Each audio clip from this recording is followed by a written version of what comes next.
네, 안녕하세요. 미국 주식 멘탈 케어하기 멘탈이 전부다입니다. 네, 오늘은 제 채널에 S&P 500 관련돼서 굉장히 많은 질문들을 해주시는데 그 중에 최근에 가장 떠오르고 있는 루머 3개에 대한 질문이 가장 많으셨어요. 그래서 그 루머에 대해서 알아보고 그 다음에 현재 S&P 편입 때까지 관련돼서 좀 상황이 변동된 업데이트된 상황을 공유드리는 시간을 갖도록 하겠습니다.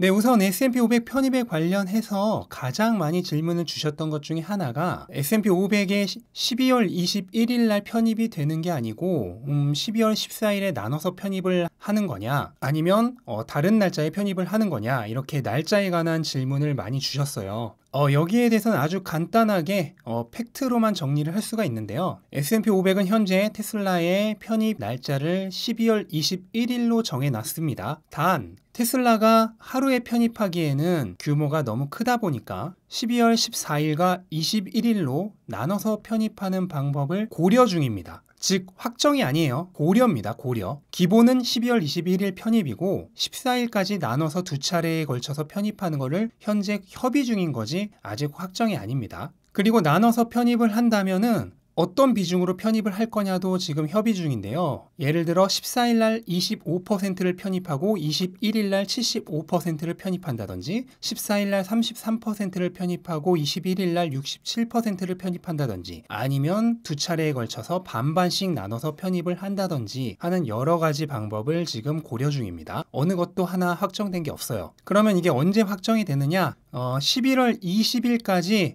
여러 전문가들의 의견을 모아서요. 이미 지났죠. 11월 20일은. 그래서 S&P 내부에서 협의를 거친 후에 11월 30일 날 결론을 발표하겠다고 명시를 해놨습니다. 한마디로 11월 30일에 S&P 500에 어떠한 방식으로 편입이 될지가 확정이 되는 거고, 그 이전까지 다른 여러 가지 소스에서 떠드는 얘기들은 전부 루머에 불과하다는 거, 이거 분명히 알아두시면 좋겠습니다.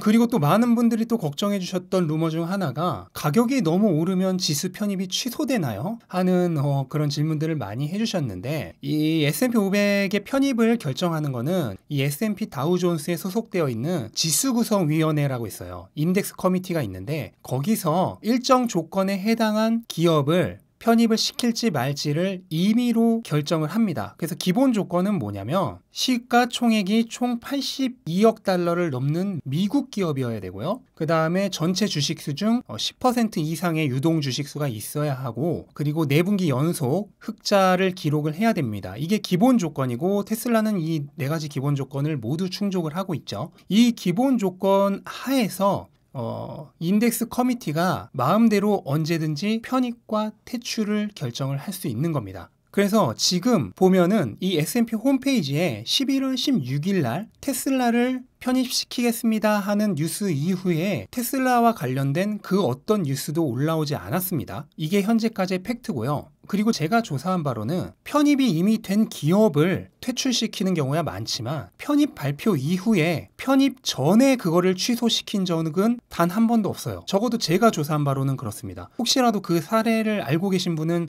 제보를 부탁드리겠고요. 적어도 제가 조사한 바로는 현재까지 편입 발표 이후에 실제 편입 전에 취소된 경우는 없습니다. 그래서 제 생각은 이렇습니다. 뭐 지금까지 없었다 해서 앞으로도 없으란 법은 없죠. 하지만 테슬라의 가격이 오른다 그래서 편입이 취소되는 가능성은 제 생각으로는 극히 희박하다고 생각을 합니다. 네, 그 다음으로 또 많이들 궁금해하셨던 루머가 유상증자에 관한 루머예요. 왜냐면은 지난번에 주식 분할로 테슬라 주가가 500까지 치솟았을 때 5 빌리언, 50억 달러의 유상증자 얘기가 나오면서 폭락의 트리거가 됐었죠. 그래서 이번에도 또 유상증자 얘기가 나오는 거가 아니냐라고 걱정하시는 분들이 많은데, 우선 팩트만 체크를 하자면 테슬라가 지난 3분기 실적 발표 때 발표했던 가지고 있는 현금 보유량은 총 145억 달러입니다. 여기에는 그 전에 50억 달러 유상증자해서 생긴 현금도 포함이 된 거예요. 그런데 그럼 이 145억 달러라는 현금은 어느 정도의 현금이냐? 기가팩토리 하나를 짓는데 예상되는 투자 금액이 대략 5 빌리언, 50억 달러입니다. 샹하이 기가팩토리의 경우에는 기본적으로는 2빌리언, 20억 달러밖에 들지 않았다고 해요. 아무래도 인건비나 토지비나 이런 게 싸니까. 하지만 그 외에 여러 가지 뭐 설비 다 한다고 하면은 뭐 50억 달러까지는 아니더라도 하여간 뭐 20억 달러보단 많이 들었겠죠. 하지만 어쨌든 그런 걸 다 감안하다 하더라도 평균적으로 한 50억 달러면 기가팩토리를 하나 지어요. 그러면 145억 달러란 거는 이 기가팩토리를 3개를 지을 수 있는 현금입니다. 그러면 기가팩토리를 3개를 지을 수 있는 현금을 지금 쌓아놓고 있는 마당에 과연 유상증자가 필요할까? 라고 생각해 본다면 유상증자의 가능성은 굉장히 적어지죠. 한 가지 지금 생각할 수 있는 거는 인덱스 펀드들이 테슬라의 주식을 사야 되기 때문에 그로 인한 유동성을 공급하기 위해서 유상증자를 할 가능성이 있지 않을까 하는데, 지금 테슬라의 S&P 지수 편입으로 인해서 새롭게 들어와야 하는 자금은 뒤에서도 다르겠지만 약 600억에서 800억 달러입니다. 그런데 지난번 50억 달러 유상증자만으로 그런 난리가 났는데 지금 600억에서 800억 달러의 자금이 들어와야 되는데 겨우 50억 달러 유상증자 하는 걸로는 의미도 없죠. 의미가 있으려면 적어도 200억 달러 정도는 해야 의미가 있습니다. 그런데 50억 달러로도 그 사단이 났는데 20억, 200억 달러 유상증자를 과연 할까요? 제대로 된 경영자라면 할 가능성은 극히 낮다고 볼 수 있죠. 또한 S&P 500에 들어가면 테슬라 신용도 상승에 굉장히 큰 도움이 됩니다. 그래서 향후 신용도 상승이 예상되는데 신용도가 상승하면 회사채를 발행하기가 쉬워져요. 더 저리로 더 많은 회사채를 발행할 수 있습니다. 그러면 유상증자가 필요가 없어요. 현재 테슬라의 S&P 글로벌 신용등급은 BB-입니다. 이건 아직 투자 주의 등급이고요. 이후 BB 플러스를 거쳐 BBB-가 되면 투자 적격 등급이 됩니다. 근데 이 투자 등급은 꼭 한 번에 한 계단씩 오르는 게 아니에요. 4분기 실적 발표 엄청 좋게 하고 S&P 500 편입되고 하면 한 방에 2계단, 3계단 오르는 거는 일도 아닙니다. 그러면은 향후 저리로 많은 회사채를 발행할 수 있는 투자 적격 등급의 신용도가 될 가능성이 굉장히 높은 이 와중에 굳이 유상증자를 해서 돈을 마련한다? 현금도 많은데 저는 그럴 가능성이 매우 적다고 생각을 하고요. 물론 신용등급 오르기 전까지 돈이 필요해서 유상증자할 가능성은 언제든지 있습니다. 있지만 저는 그게 지수 편입을 위해서는 아닐 거라고 생각을 합니다. 자, 그럼 지금까지는 테슬라의 가장 많이들 궁금해하시는 루머에 대해서 알아봤고요. 그럼 지금부터는 테슬라가 S&P 500에 편입될 때까지 남은 과정 중에 좀 업데이트된 내용을 한번 보도록 하겠습니다. 우선 S&P 500에 포함된 기업들의 전체 시가총액은 30.5조 달러 정도 됩니다. 하지만 이거는 지난 8월 31일 기준이고요. 지금 그때 대비 S&P 지수가 거의 2% 가까이 상승을 했기 때문에 현재 시가총액은 약 31조 달러 정도가 됩니다.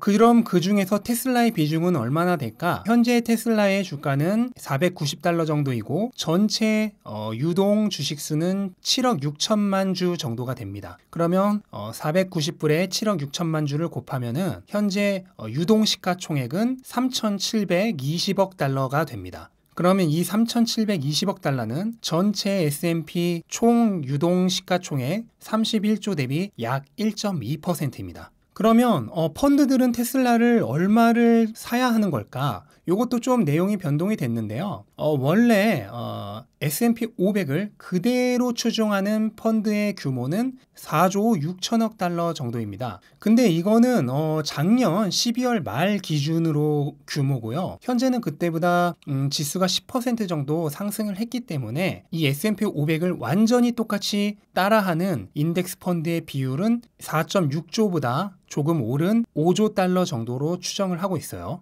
그리고 이 S&P 500을 완전히 추종하지는 않지만 벤치마킹하고 있는 펀드들의 규모도 현재는 10% 정도 상승을 해서 7.5조 달러 정도가 되겠죠. 근데 이 중에서 테슬라를 얼마나 편입을 할 것이냐 하는 문제가 있어요.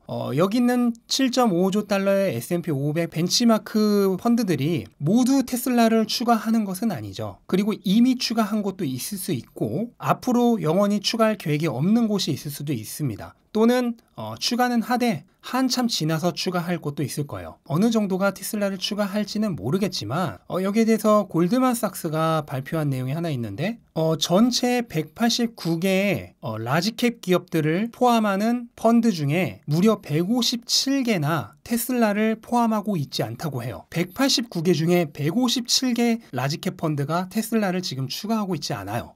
테슬라를 포함한 라지캡 펀드가 20%도 안 된다는 얘기예요. 80% 이상의 라지캡 펀드가 테슬라를 지금 포함하고 있지 않아요. 이게 왜 그러냐면은 테슬라가 S&P에 포함이 되어 있지 않았기 때문이에요. S&P를 벤치마킹하고 있는 펀드들로서는 아무리 액티브 펀드라고 하더라도 S&P에 아예 포함되어 있지 않은 기업을 매수하는 거는 위험성이 있는 거죠. 그런데 이제 S&P 500에 편입이 되었으니까 저 157개나 되는 펀드에서 테슬라를 살 거란 거죠. 그래서 그거에 대한 예상 금액을 골드만삭스는 최소 80억 달러로 잡은 겁니다. 하지만은 저는 이거는 굉장히 보수적으로 발표를 한 거라고 생각을 하고 있고요. 이 157개나 되는 펀드에서 테슬라를 편입을 한다면은 그거는 80억 달러는 충분히 넘을 겁니다. 그리고 이 157개 펀드가 이 7.5조 달러에 달하는 S&P를 벤치마킹하는 펀드의 전부가 아니에요. 당연히 라지캡 펀드가 아닌 펀드들도 여기에 많이 포함이 되어 있겠죠. 그러니까 그런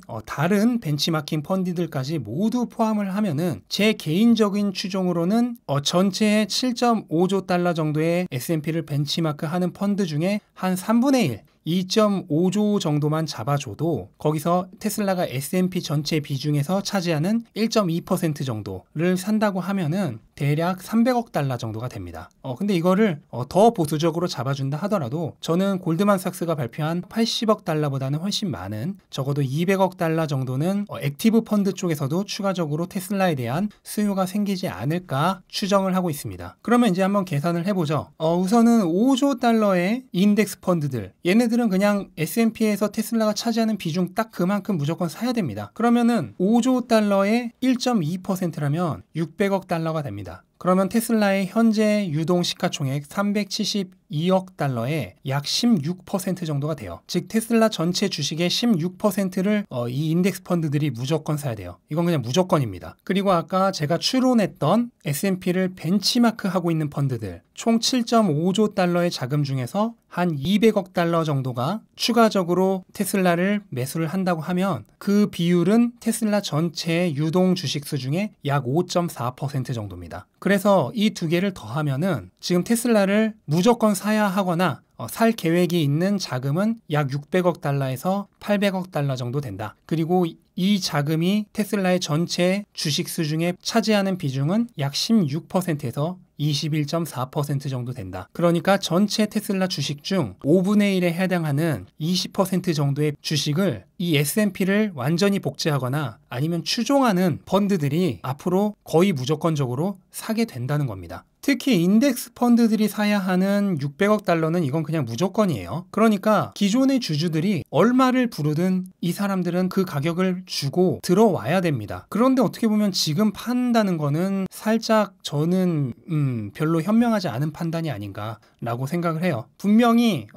지수 편입 전에 차익 실현 있겠지만 지수 편입 다가오면은 분명히 지금보다 훨씬 더 강한 오버슈팅이 한번 나올 수 있다고 제 개인적으로는 추론을 합니다. 왜냐면 전체 주식수의 거의 5분의 1이나 되는 주식을 누군가가 강제로 사야 되는데 주가가 안 오를 리가 없거든요. 물론 다음 오버슈팅이 언제 오느냐, 그리고 그때는 어디까지 올라가느냐, 그거를 정확하게 예측할 수 있는 사람은 아무도 없습니다. 하지만 그냥 상식적으로 생각해 봤을 때 지수 편입 전에 이대로 주가가 그냥 잠잠하게 끝날 가능성은 오히려 더 적지 않을까, 저는 개인적으로 그렇게 생각을 합니다. 네, 여기까지 S&P 500 관련돼서 많은 분들이 궁금해 하시던 루머와 추가적인 업데이트 사항에 대해서 알아봤고요. 네, 다음 주에 또 어떻게 지수가 움직일지 굉장히 기대되는 부분도 있습니다. 하지만 아무도 예측을 할 수 없기 때문에 저는 괜히 그 안에서 차익을 얻으려고 단기 매매를 하시는 거는 별로 추천드리지 않고요. 그냥 꾸준히 바이 앤 홀드 하는 거를 개인적으로는 강력히 추천드립니다. 네, 영상 도움이 되셨다면 구독과 좋아요 부탁드리고 오늘은 이만 마치도록 하겠습니다. 감사합니다.